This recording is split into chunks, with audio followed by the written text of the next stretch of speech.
नमस्कार दोस्तों, आप सभी का स्वागत है प्रोजेक्टिव ऑनलाइन चैनल में। आज हम कुछ नया लेके आए हैं। आज हम स्टार्ट करने जा रहे हैं हमारी क्लास 10th का फिजिक्स। ठीक है, क्योंकि एग्जाम्स बहुत पास आ चुके हैं तो हम जल्दी जल्दी चीज़ों को कवर अप करेंगे। ठीक है, तो आज हमारे पास में पहला जो हमारा चैप्टर है फिजिक्स का फर्स्ट टर्म में जो आ रहा है वो है light. Okay, reflection and refraction. अब ना इस चैप्टर के अंदर बहुत सारी डिटेल्स हैं, बहुत सारे न्यूमेरिकल्स हैं, और एग्जाम पॉइंट ऑफ व्यू से ये एक चैप्टर बहुत ज्यादा इंपॉर्टेंट है क्योंकि इसमें काफी सारे न्यूमेरिकल्स जो आते हैं वो इस चैप्टर में से ही आते हैं। देखते हैं, हम इस चैप्टर को बहुत अच्छे से पढ़ेंगे, हर एक टॉपिक को समझेंगे, और जितने भी क्वेश्चंस प्रीवियस ईयर में आए हुए हैं, जितने भी क्वेश्चंस इंपॉर्टेंट है वो सारे क्वेश्चन करेंगे। ओके, स्टार्ट करते हैं। सो हमारे पास आज के ऑब्जेक्टिव्स क्या हैं।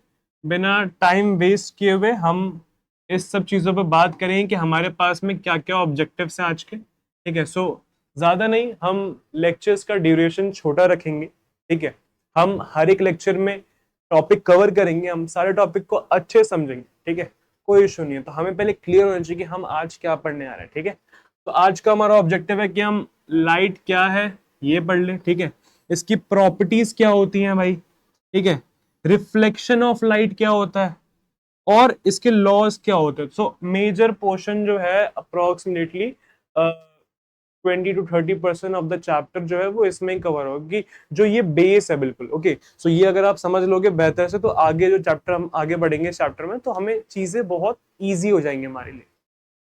सो लेट्स सी लाइट क्या होती है। अब भाई हमें तो पता लाइट क्या होती है, चलती है हमारे घर में लाइट है ना, ट्यूब लाइट है, बल्ब है, कितना जगह लाइट है। लेकिन लाइट का मतलब क्या होता है, लाइट का मतलब क्या होता है, ये तो पॉइंट की बात है। ये तो पता ही नहीं हमें लाइट का मतलब क्या होता है, ये पता है। Let's see. ठीक है, so what is light, light आखिर है क्या। अगर हम एक सिंपल डेफिनेशन समझना चाहें कि लाइट क्या है, तो हमारे पास में डेफिनेशन है कि लाइट भाई क्या है, is a form of energy that enables us to see objects। Simple, यानी लाइट क्या है, एक फॉर्म ऑफ एनर्जी है। आपको पता है एनर्जी के बहुत सारे डिफरेंट डिफरेंट फॉर्म्स होते हैं, जैसे कि इलेक्ट्रिसिटी होता है, राइट, हीट होता है, वो भी एनर्जी होती है। वैसे ही लाइट भी क्या है, एक फॉर्म ऑफ एनर्जी है। और ये हमें क्या हेल्प करती है, ये हेल्प करती है हमें ताकि हम चीजों को देख पाए, enable us to see objects. ठीक है, ताकि हम चीजों को बेहतर देख पाए। वरना अगर लाइट नहीं होती हमारे घर में, ठीक है, मान लो कि लाइट कट हो गई, ओके, देन क्या होता है, बिल्कुल बिल्कुल ब्लैक, कुछ नहीं दिख रहा भाई आस पास में, बिल्कुल देख नहीं पा रहे घर में कौन है, कौन आके मार के चले जाए पता ही नहीं चलेगा, है ना।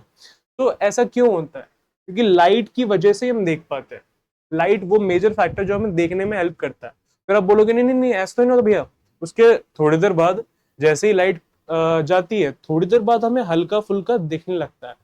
तो इसलिए क्योंकि थोड़ी बहुत लाइट तब भी रहती है, पूरी तरीके से कभी अगर लाइट बिल्कुल ही खत्म कर दी जाए ना, कहीं पे भी लाइट हो ही ना, तो आपको कुछ भी दिखाई नहीं देगा, 1% भी नहीं।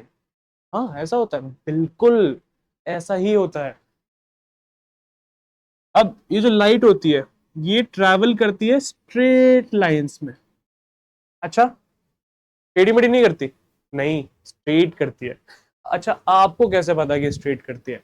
ओ मुझे कैसे पता, अरे भाई देखो, किसी को नहीं पता था कि ये लाइट कैसे ट्रेवल करती है। ठीक है, ये स्ट्रेट ट्रेवल करती है या फिर टेढ़ी मेढ़ी ट्रेवल करती है, ऊपर नीचे ट्रेवल करती है, इसका पता लगाया गया। तो पता कैसे लगाया गया, अच्छा आपको शायद ये दिख रहा होगा, नहीं दिख रहा होगा मुझे नहीं पता, बट ये मान लेते ये एक आदमी है। ओके, अच्छा अगर मैं बोलूं कि आपको ना मैं यहाँ पे लाइट के ऑपोजिट खड़े कर दूं, ठीक है, यहाँ पे ना मैं एक बल्ब या फिर,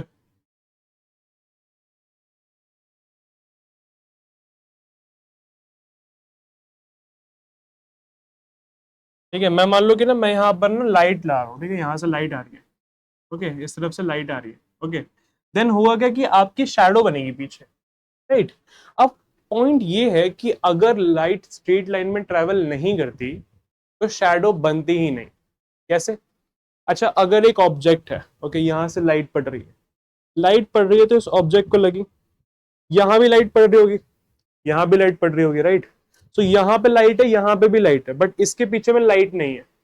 अच्छा ऐसा क्यों, क्योंकि लाइट स्ट्रेट आ रही थी। तो वो इस पे लग के रुक गई।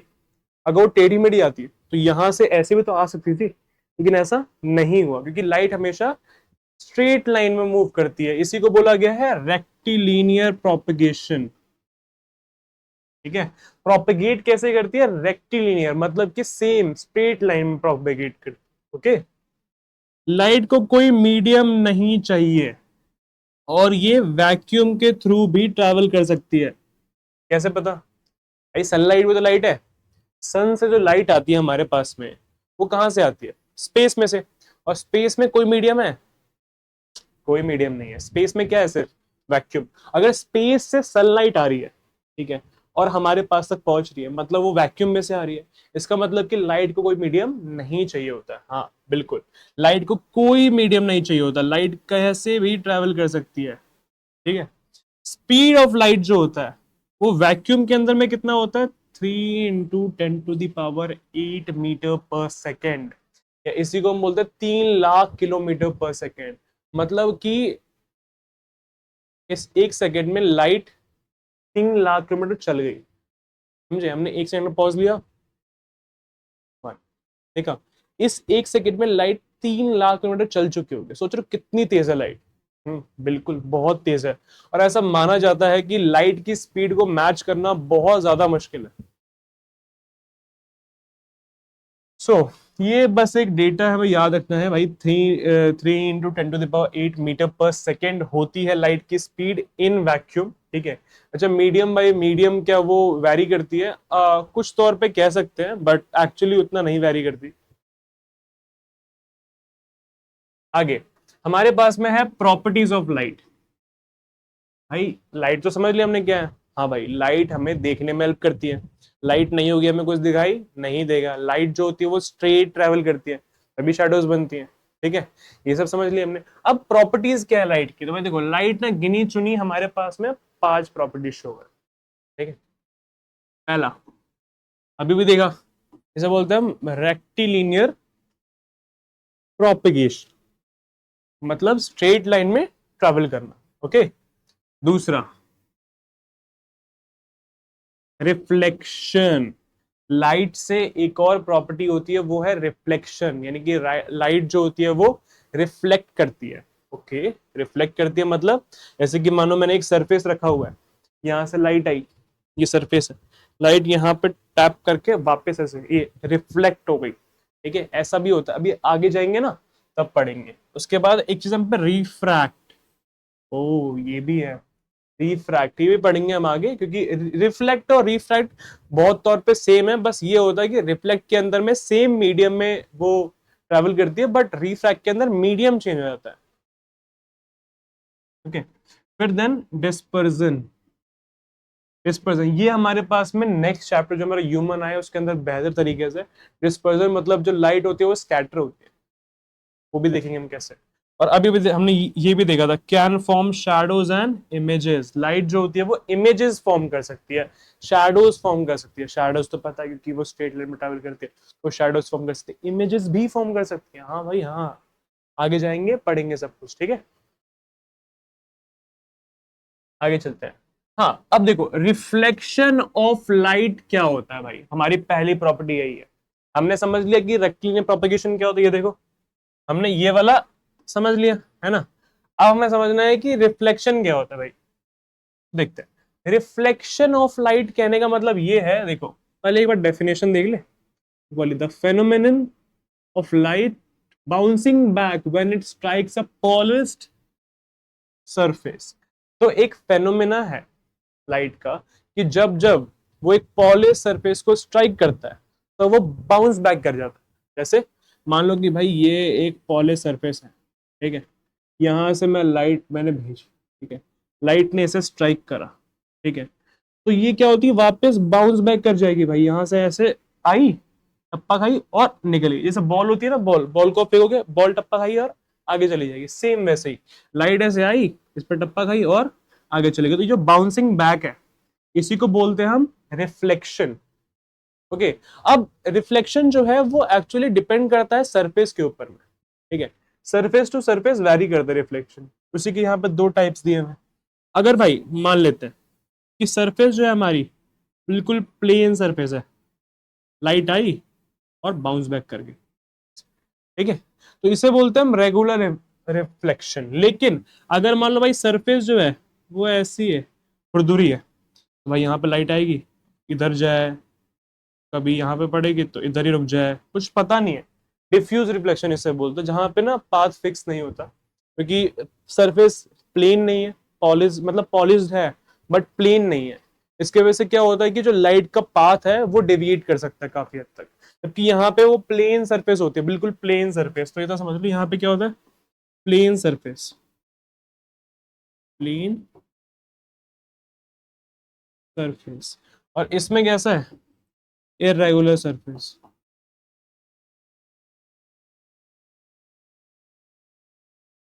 ये भी बोलो रफ सरफेस, ठीक है। आपकी मर्जी है, जो भी आप बोलना चाहो, ठीक है। अब इसके बाद हमारे पास में है लॉ ऑफ रिफ्लेक्शन। इसे लॉ कहना सही नहीं है, लॉज कहेंगे हम इसे, क्योंकि एक नहीं है, हम पे दो लॉज है बेसिकली, ठीक है। अब लॉ ऑफ रिफ्लेक्शन भाई क्या है, अब देखो रिफ्लेक्शन एक फेनोमेना है। अब वो फेनोमेना जैसे होता है उसके हिसाब से हमने कुछ लॉ डिसाइड कर दी कि भाई अगर रिफ्लेक्शन हो रहा है ना तो ये तो पक्का ही पक्का होगा, ठीक है। अब वो लॉज क्या है रिफ्लेक्शन के, देखते हैं। पहला लॉ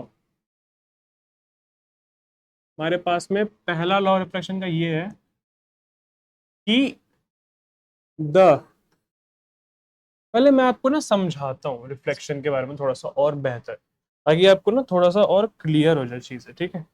ब्लैंक पे ले लेते हैं हम, ये थैंक यू कहाँ से आ गया, ठीक है। सो देखो, जैसे ये एक प्लेन सरफेस है, ठीक है, क्या भाई, देखो ये एक प्लेन सरफेस है, ठीक है। यहाँ से लाइट आई, इस पे रिफ्लेक्ट हुआ और यहाँ से बाउंस बैक कर गई, ठीक है। अब ये जो सरफेस है, ठीक है, ये क्या सरफेस है, ये प्लेन है और पॉलिश्ड है।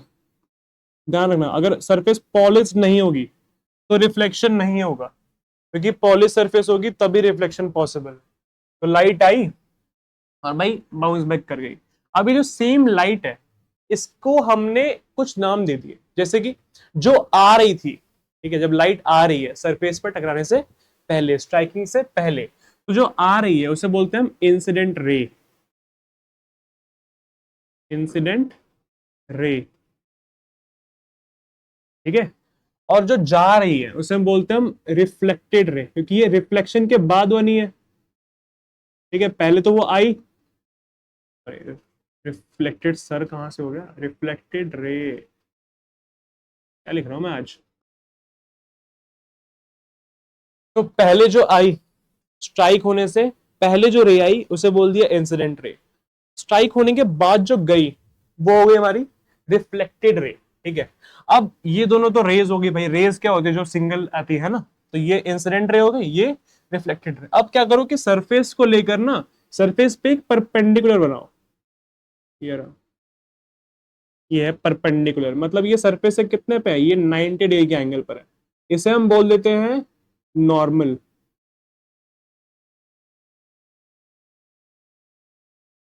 ठीक है। ये हो गया हमारा नॉर्मल, इसको हम as a frame of reference use करेंगे, ठीक है।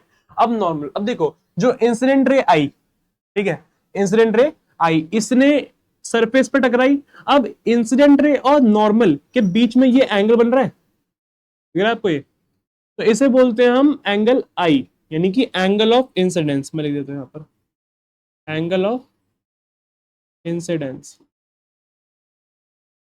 क्या होता है, इसे आई से शो करते हैं हम, आई, यानी कि angle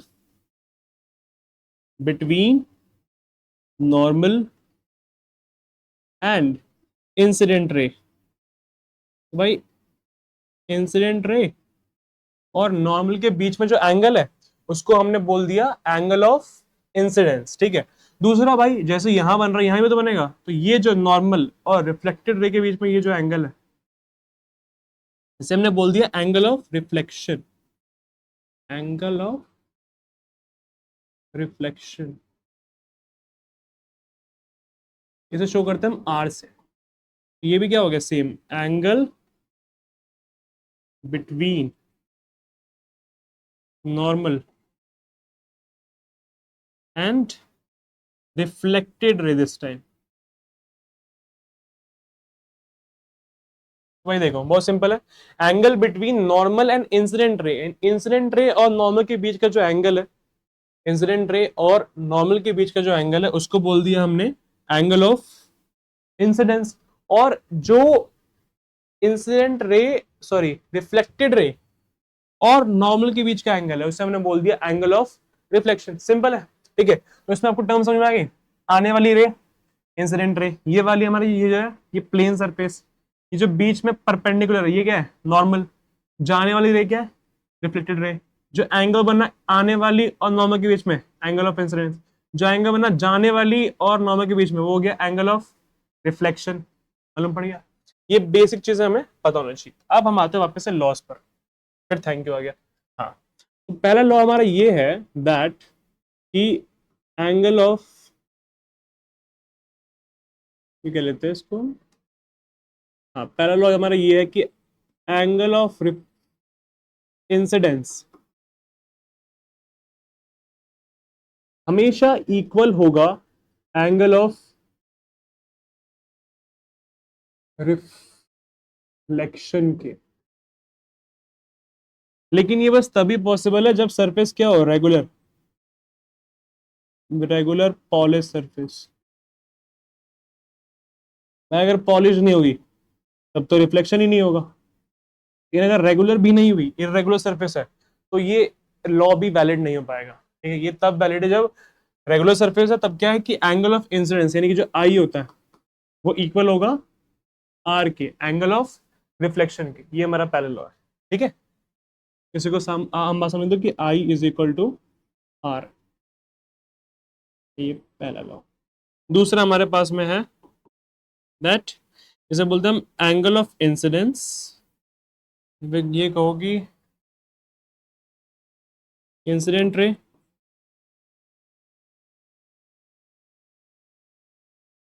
reflected ray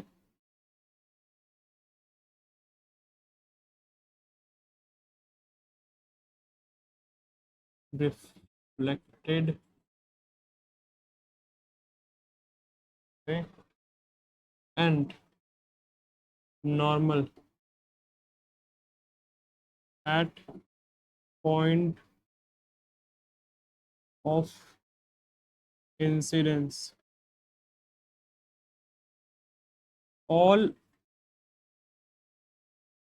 lie in same plane। ये दो लॉज आपको बुक में दिख जाएंगे। नीचे वाले लॉ का मतलब ये है कि जो हमने अभी अभी देखा कि जो incident ray, normal and reflected ray, ये तीनों के तीनों सेम प्लेन पर ही है। हाँ भाई, ये तीनों के तीनों क्या है, सेम प्लेन पर है, इंसिडेंट रे, नॉर्मल और रिफ्लेक्टेड रे। यही हमारा लॉ है, प्लेन चेंज नहीं हुआ इसके अंदर में, सेम प्लेन पर है। ठीक है, तो ये दो लॉज है हमारे पास में। ठीक है, पहला ये कि जो एंगल ऑफ इंसिडेंस होगा वो इक्वल होगा एंगल ऑफ रिफ्लेक्शन के, लेकिन तब जब सरफेस क्या हो, रेगुलर हो और पॉलिश्ड हो। और दूसरा हमारे पास में लॉ है कि जो इंसिडेंट रे है, रिफ्लेक्टेड रे है और नॉर्मल है, at the points of incidence यानी कि इंसिडेंट के पॉइंट पर जो तीनों चीजें हैं वो सेम प्लेन पर लाई करेंगे। ठीक है, तो ये दो लॉज हैं हमारे पास में। अब हम एक रैप अप कर लेते हैं, थैंक यू से पहले समझ लेते हैं अभी हमने क्या क्या कर लिया भाई, रिकैप कर लेते हैं। ठीक है, पहले हमने क्या पढ़ा था भाई, व्हाट इज लाइट। लाइट पढ़ लिया था। लाइट जो होता है वो हमें देखने में हेल्प करता है भाई, कि हम चीजों को देख नहीं पाएंगे। लाइट जो होता है वो हमेशा स्ट्रेट लेन में मूव करता है, ये पढ़ा था हमने। राइट, लाइट की स्पीड पढ़ी थी हमने, स्पीड कितनी थी बताओ, 3 × 10⁸ मीटर पर सेकेंड। ठीक है, दूसरा हमने पढ़ा था इसकी प्रॉपर्टीज। प्रॉपर्टीज में हमने भाई देखा, पहला हमारा था वो रेक्टिलिनियर प्रोपगेशन, कि स्ट्रेट लेन में मूव करती है ना। दूसरा हमारे पास में था रिफ्लेक्शन, जो अभी अभी हमने पढ़ा, थोड़ा सा बचा हुआ भी, बट हम नेक्स्ट क्लास में कवर कर लेंगे, ज़्यादा नहीं। रिफ्लेक्शन खत्म है, उसके एप्लीकेशंस है। फिर हमारे पास में आ गया रिफ्रैक्शन, है ना, ये हम आगे पढ़ेंगे क्लास में। फिर हमने बता था कि और क्या होता है प्रॉपर्टीज में, डिस्पर्जन, है ना, और क्या था प्रॉपर्टीज में, शैडो एंड इमेजेस, याद है, ये सब था। फिर हमने पढ़ा था रिफ्लेक्शन क्या होता है, पढ़ा था भाई, रिफ्लेक्शन क्या होता है कि एक प्लेन पॉलिश सरफेस के ऊपर में जो होता है लाइट जो होती है वो बाउंस बैक कर जाती है, यही क्या होता है, रिफ्लेक्शन। फिर हमने इसके लॉज पढ़े थे, दो लॉज पढ़े। पहला लॉ क्या था हमारा, आई जो होगा वो इक्वल होगा आर के, हाँ, आई जो है वो इक्वल होगा आर के, यानी कि एंगल ऑफ इंसिडेंस इक्वल होगा एंगल ऑफ रिफ्लेक्शन के। और दूसरा हमारे पास में लॉ क्या था, याद है, incident ray, reflected ray and normal at the point of incidence all lie in the same plane, ये चीजें पढ़ी थी हमने। तो टोटल हमने ये सब कुछ पढ़ लिया है, क्या इतना सब आपको क्लियर है, सबको समझ में आ गया। जिसको भी जो भी टॉपिक समझ में नहीं आया है, लेक्चर को थोड़ा सा प्रीवियस करो, क्या बोल, रिवाइंड करो एंड वहां से स्टार्ट करो, ठीक है, वहां पे समझो। जब तक समझ में नहीं आता रिवाइंड करके स्टार्ट करते रहो, जब आ जाए देन ओके, देन एक बार एनसीईआरटी रीड कर लेना, ठीक है, आपको बहुत क्लियर हो जाएगा। ओके, तो यहीं पे हम लेक्चर को खत्म करते हैं, ठीक है। तो थैंक यू, और मिलते हैं अगले लेक्चर में और बेहतर बेहतर चीजों के साथ में, ठीक है। मिलते हैं, ध्यान रखिए अपना।